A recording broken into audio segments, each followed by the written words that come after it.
All right, let's talk about timing. Ooh, wizardry.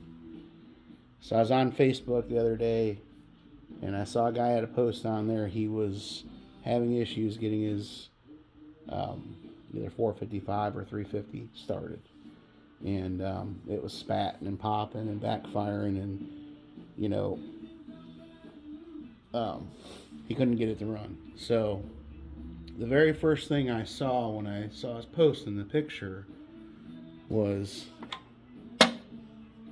distributor rotor where it was pointed.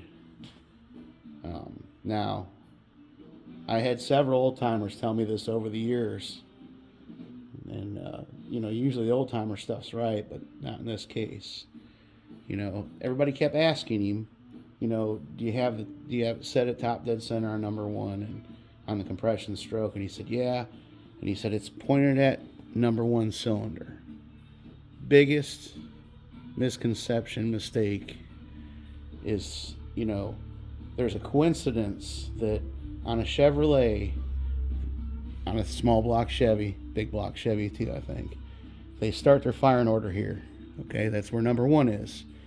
Okay, that just happens to point at the number one cylinder physically on the engine. Okay, but they don't mean that, and that's a very common misconception.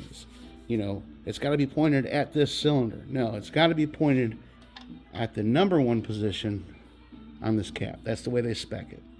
Okay, which again just happens to, on a Chevrolet, point physically at the number one cylinder. On Olds, it should be back here. So when we see this post, everybody's saying it's out of time, it's out of time, it's out of time. The guy's arguing because he's got misinformation. And I don't know if he was arguing. Wasn't saying that, but he just thought he had it right. So that's the very first thing. And then another very common mistake that guys make is the direction of the firing order. So Olds distributors, they run counterclockwise. Chevy runs clockwise. Now you'll hear a lot of people say they run the Olds distributors run backwards. Well, no, we had the overhead valve first before Chevrolet. So if you want to call it backwards, Chevrolet would be running backwards. But we're going to actually just say it's opposite. So if you wire this backwards, you wire it clockwise instead of counterclockwise. In other words, you this way, okay? It's not going to run. If it does run, it's going to run very bad and be popping and exploding and making 4th of July noises without fireworks, or maybe some fireworks. So those are the two things that most people get stumped especially when they go from a Chevy to an Olds. As I did, I had to learn that. So the other thing is top dead center. Okay, finding the compression stroke. The most common thing people do is they'll take and they'll stop their finger or a piece of tissue in the number one cylinder, turn the motor over by hand, and when you feel pressure on your finger or that tissue pops out, whichever method you're using, that's when you're coming up in the compression stroke. And that works good if you got compression, if the valves are open and closing and all those things are right. But let's call it a junkyard motor or a used engine for sale, and the guy says it runs, and you want to check it, and you could spend all day down here. If it ain't got no compression, you're not going to know. However, if we go to the mechanical timing and actually watch the valves move, we can see, at least when we start on that compression stroke. So what we're going to do what we call the intake valve method. And I'm not going to show you guys the piston and all that. I'm going to show you how to get it on the start of the compression stroke. Once you get it on the start of the compression stroke, you can stick a straw. I've seen people say screwdrivers, but I try to use something softer than the piston and the cylinders so don't damage anything. You can use a straw But this, you know, you use a pen or something like that, just something to stick in there to watch rise up as you finish up that stroke. But I'm going to go ahead and set this first. So basically, we have an intake valve and an exhaust valve. Okay. What we're looking for is the exhaust valve to open and close, and then the intake valve to open and close. And when that intake valve closes, that will put the piston down at the bottom of the compression stroke. So I'm going to show you guys that.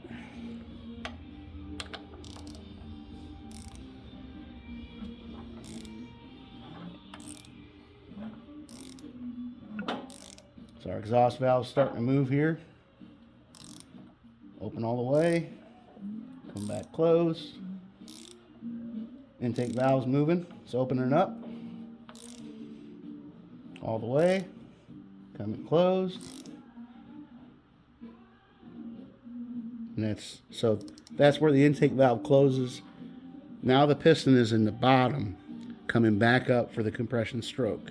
So if you bring that piston up to the top of the cylinder right now, you will be on the compression stroke, top dead center of the compression stroke of number 1 cylinder. I know this engine's balancer is correct. I know the timing mark's correct. So I'm just going to bring it up to the timing mark. This is when you would put, you know, your straw or fancy whistle if you want, or something if you want, you know, to watch the physical location of the piston. I actually use a borescope and watch it on video.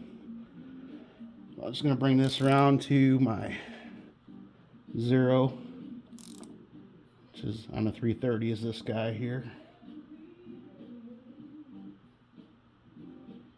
Right there. So now we are on the compression, at top dead center on the compression stroke.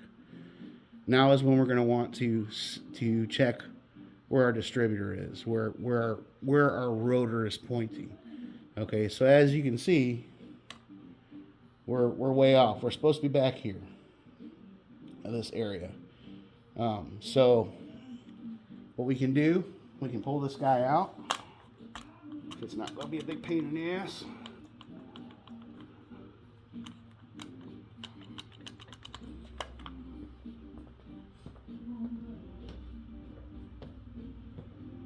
Of course, it is going to be a pain in the ass.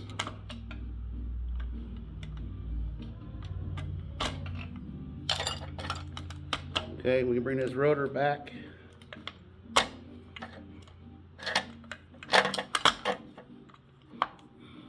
It's one tooth off. It's about there.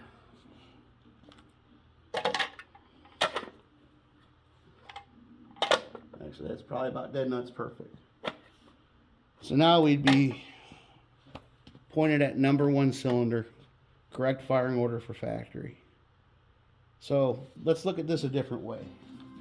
Okay, let's pop this guy back out.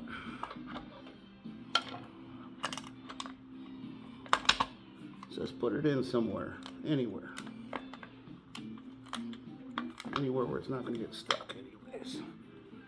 Okay, so let's say, boom, we do our top dead center, and that's where we're pointed. We're almost 180 degrees out. It's never going to run like that. And you're like, oh, okay, well, let's pop the distributor out. Well, guys that have been doing junkyard stuff for a long time probably couldn't see any of that, but again, 180 out just about. We'll know that sometimes these dang distributors, they don't want to come out of a motor that's sat a long time. Get stuck. A lot of times you get them loose and move them around, but they don't want to pop up out of there. I broke a couple over the years, and I'm not ashamed to admit it. But so what I would do in that case is I'd move number 1. I know wizardry, right? So basically, this cylinder right here, it don't care which post it comes off. as number one, where number one post is. It doesn't give a shit. What it does care about is the time when it gets to spark. And these are all the same, right? So let's say this distributor stuck. Our number one's pointed here. What we're gonna do is we're gonna take our number one plug wire and we're gonna move it right here. Okay? I know, we're not supposed to do that, but hear me out. It doesn't care.